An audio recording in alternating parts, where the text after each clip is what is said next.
নেশার কারবারে বড় ধাক্কা। পুটিছড়া টোলগেট নাকা চেকিং চলাকালীন লরি ভর্তি বিপুল পরিমাণ কফ সিরাপ উদ্ধার করল কাছাড় পুলিশ। সামনে এলো কোটি টাকার অবৈধ কফ সিরাপ পাচারের চাঞ্চল্যকর ঘটনা।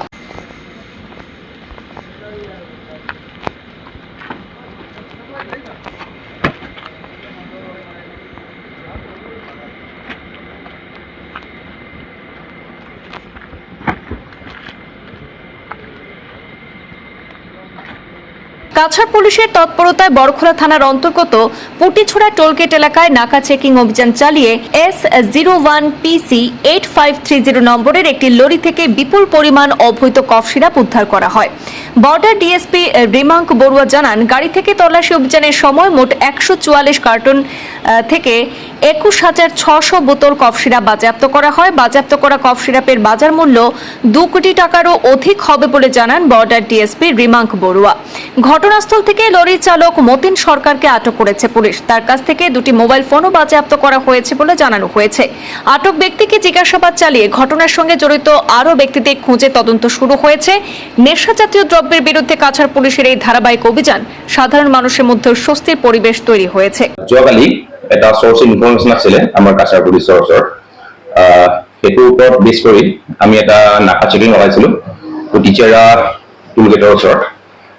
ইনফৰমেশ্যনটো এনেকুৱা আছিলে যে এখন ট্ৰাক আহি আছিলে, য'তে মানে NDPS কণ্ট্ৰাবেণ্ড কেৰি কৰি আছিলে বুলি আমাৰ ওচৰত ইনফৰমেশ্যন আছিলে। একৰ্ডিংলি আমি তাতে নাকা কৰাৰ পিছতে আমি তাৰ পৰা কোডিং ফছফেট চিৰাপ ৰিকভাৰ কৰিবলৈ সক্ষম হৈছোঁ। তাতে প্ৰায় তাতে পোৱা হৈছে 21,600 বটলছ কোডিং ফছফেট চিৰাপ, যাৰ মাৰ্কেট ভেলু, ষ্ট্ৰীট ভেলুটো হৈছে almost 2 crore rupees as per government estimation.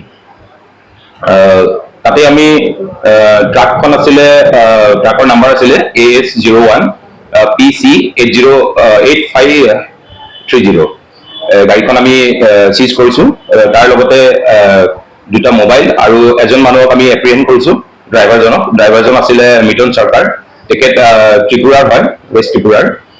তেখেতে actually as per his statement তেখেতে মুভ কৰি আছিলে ৱেষ্ট বেংগলৰ পৰা ত্ৰিপুৰাৰ দিশে।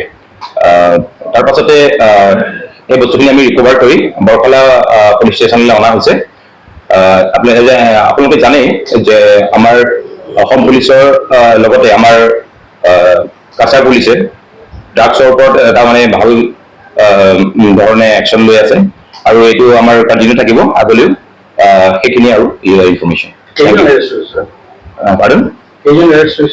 এৰেষ্ট কৰা হৈছে এজনক, মিটন চৰকাৰ বুলি, তেখেত ড্ৰাইভাৰ আছিলে।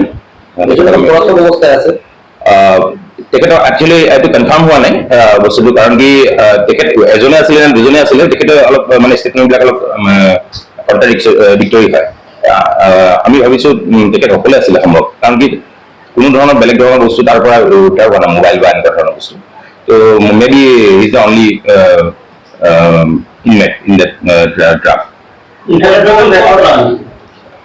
তেখেতৰ ষ্টেটমেণ্ট মতে তেখেতে এইটো লুট কৰিছে ৱেষ্ট বেংগলৰ পৰা তেখেত আহি আছিলে আৰু ত্ৰিপুৰা দিশে গৈ আছিলে। সেইটো ইনভেষ্টিগেশ্যন চলি আছে।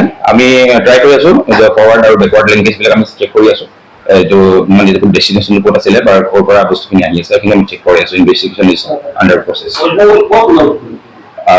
ৱেষ্ট বেংগলৰ লোকেশ্যনটো আমি একজেক্টলি লোৱা নাই। ষ্টেটমেণ্টত IOA এইখিনি গোটেইখিনি ডিটেইলছ ল'ব। আমি এইখিনি মানে ৰেকৰ্ডখিনি আমি ৰিকভাৰ কৰি থাকিব লাগে।